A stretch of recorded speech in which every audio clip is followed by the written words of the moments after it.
दोस्तों, अगर आप भी कार्स के शौकीन हैं तो आपकी फेवरेट कार्स की लिस्ट में लैम्बोर्गिनी का नाम तो जरूर शामिल होगा।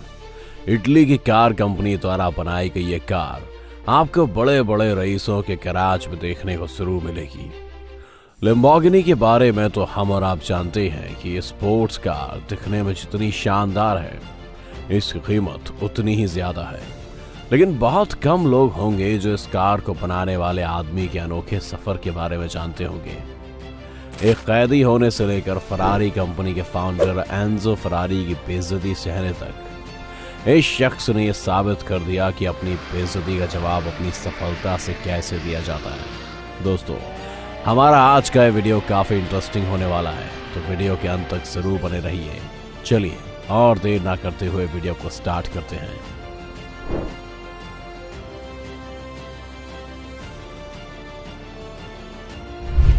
हमारी स्टोरी की शुरुआत होती है 28 अप्रैल 1916 से, जहां इटली के एक शहर रेनाज़ो में फेरुसियो लैम्बोर्गिनी का जन्म हुआ था। ये एक साधारण किसान परिवार से ताल्लुक रखते थे। फेरुसियो के माता पिता दोनों ही वाइन बनाने के लिए अंगूर की खेती करते थे।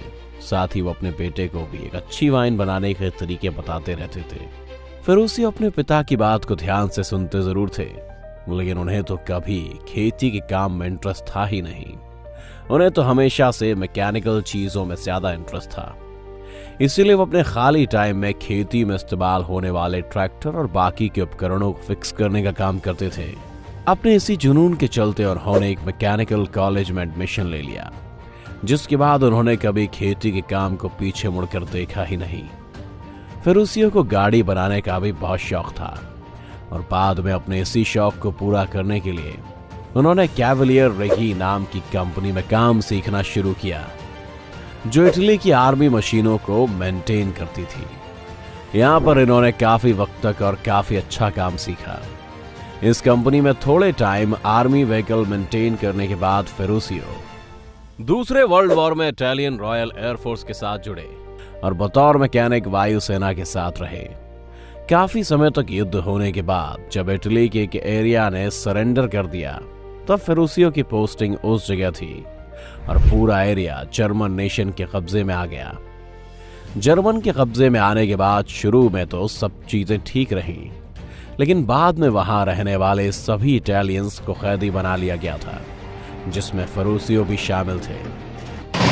अब तो ये हम सब जानते हैं कि विश्व युद्ध के दौरान कैदी बनाए गए लोगों को किस तरह से रखा जाता था, उनके साथ किस तरह का व्यवहार होता था। फेरुसियो को भी उस समय इन्हीं सब परिस्थितियों से गुजरना पड़ा था, लेकिन उन्होंने अपनी मैकेनिकल स्किल्स को वहां पर भी नहीं छोड़ा और कैदी रहते हुए भी कई प्रॉब्लम्स को सॉल्व किया और जर्मन आर्मी की कई गाड़ियों को ठीक भी किया। उनके इसी व्यवहार को देखते हुए उन्हें कुछ ही सालों में छोड़ दिया गया। फेरुसियो के लिए वो समय काफी मुश्किल भरा रहा, क्योंकि उसी समय उनके बच्चे को जन्म देने के बाद उनकी पहली पत्नी क्लेलिया की मौत हो गई।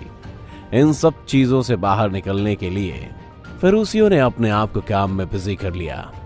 उस समय फेरुसियो लॉरीज, ट्रैक्टर्स और वॉर से पहले की गाड़ियों को फिक्स करने का काम करते थे।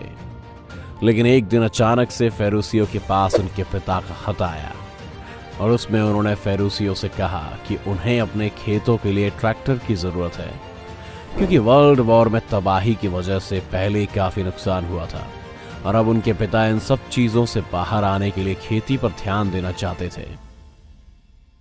फेरुसियो के पिता के इस खत ने उनकी सारी जिंदगी बदल कर रख दी, क्योंकि यहां से फेरुसियो को आइडिया आया कि कैसे वह एग्रीकल्चर में इस्तेमाल होने वाली मशीनों को बनाकर लोगों की मदद के साथ साथ खुद का बिजनेस भी स्टार्ट कर सकते हैं।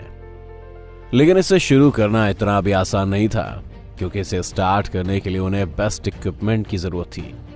तब फेरुसियो ने सोचा कि क्यों ना युद्ध के समय छोड़ी गई मिलिट्री मशीनों का इस्तेमाल करके नया ट्रैक्टर बनाया जाए, और अपनी इसी सोच पर काम करते हुए उन्होंने एक ऐसा ट्रैक्टर तैयार किया जिसे महंगे पेट्रोल के बजाय सिर्फ डीजल पर चलाया जा सकता था। धीरे धीरे काम करते हुए फेरुसियो ने अपनी खुद की कंपनी लैम्बोर्गिनी ट्रैटोरी खोली। बिजनेस धीरे धीरे रफ्तार पकड़ने लगा। इसलिए अब उन्हें अपना प्रोडक्शन ज्यादा बढ़ाने के लिए जगह के साथ साथ बाकी चीजों की जरूरत पड़ने लगी।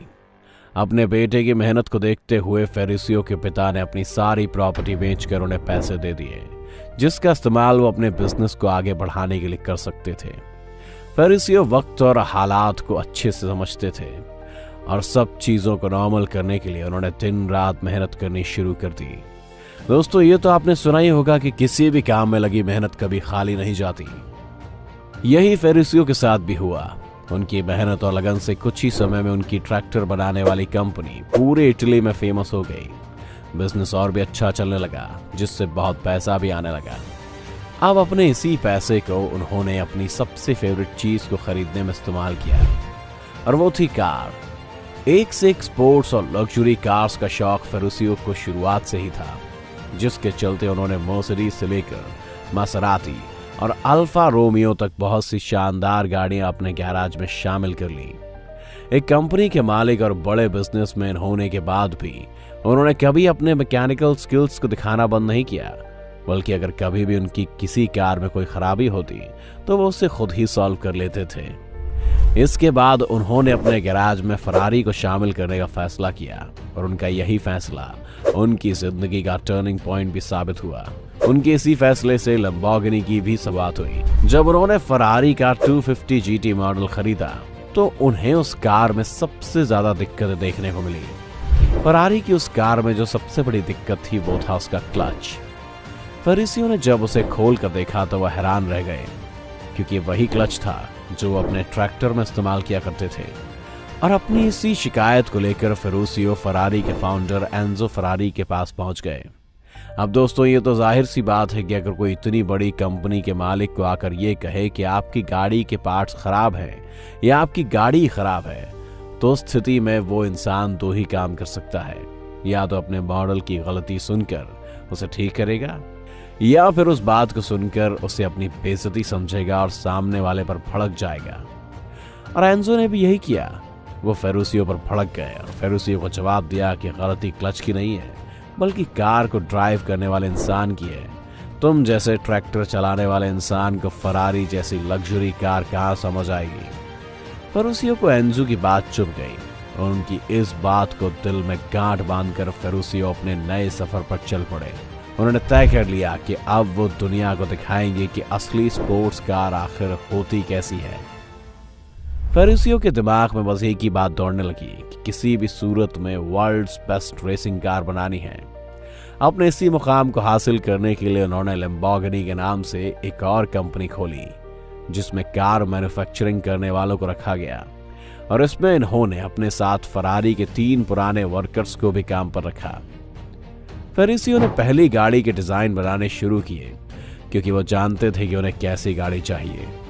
कुछ ही महीनों की मेहनत के बाद उन्होंने अपनी पहली रेसिंग कार तैयार कर ली, जिसको उन्होंने नाम दिया लैम्बोर्गिनी 350 GTI। इसमें V12 engine, 5 speed transmission, 4 wheel disc brake और 4 व्हील सस्पेंशन रखा गया।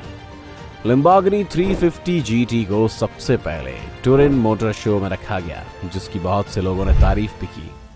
इससे फेरुसियो ने एंजो फरारी को भी दिखा दिया कि वो सिर्फ एक किसान या ट्रैक्टर चलाने वाले इंसान नहीं है, बल्कि एक मैकेनिकल एक्सपर्ट भी हैं जो कुछ भी कर सकते हैं। वक्त धीरे धीरे चलता गया और लैम्बोर्गिनी का जुनून कार मार्केट में बढ़ता गया, खासकर स्पोर्ट्स कार में, क्योंकि लोगों को इनका डिजाइन काफी पसंद आता था। लैम्बोर्गिनी की पॉपुलर डिमांड को देखते हुए 1966 में इसके 2 और नए मॉडल निकाले गए, जिसमें एक मॉडल का नाम 400 GT और दूसरा म्यूरा P400 आया। ये दोनों मॉडल भी आते ही ट्रेंड करने लगे।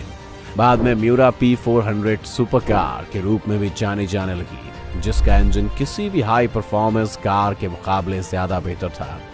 अपनी इसी कामयाबी के चलते लैम्बोर्गिनी ने मार्केट में एक से बढ़कर एक मॉडल उतारने शुरू कर दिए, जिसमें स्पाडा, एस्लेरो, राको जैसी तमाम गाड़ियां मौजूद थी। धीरे धीरे लैम्बोर्गिनी एक बहुत बड़ा ब्रांड बन गया, जिसमें एक समय में ये सबसे ज्यादा कार सेल करने वाला ब्रांड भी बना। लेकिन एक वक्त ऐसा भी आया जब इस कंपनी को काफी ज्यादा क्राइसिस देखने पड़े। साल 1973 में दुनिया भर में आर्थिक मंदी आई और तेल की कीमतों में इजाफा हुआ, तो इससे कार की सेल्स पर काफी बुरा असर पड़ा। लेकिन सबसे ज्यादा प्री ऑर्डर इसी गाड़ी के थे और खरीदे ना जाने की वजह से कंपनी को कई मुश्किलों से गुजरना पड़ा। बाद में फेरुसियो ने इसे बेचने का फैसला किया। साल 1998 तक लैम्बोर्गिनी ने अपने कई मालिक बदले। 1998 में ये फॉक्सवैगन ग्रुप के पास आ गई और फॉक्सवैगन ने इसे ऑडी डिवीजन में रख दिया। फॉक्सवैगन के पास आने के बाद इस कंपनी ने एक बार फिर नए कीर्तिमान बनाए। जहां एक समय में ये कार कंपनी बंद होने के कगार पर थी, वहीं आज ये लगातार अपना मुनाफा बढ़ाती जा रही है। वहीं 2016 में तो इसने अपने सभी पिछले रिकॉर्ड्स को भी तोड़ दिया और वापस कार मार्केट में एक जबरदस्त उछाल मारी, जिसके चलते अब ये दुनिया भर में बहुत से लोगों की पहली पसंद बन चुकी है।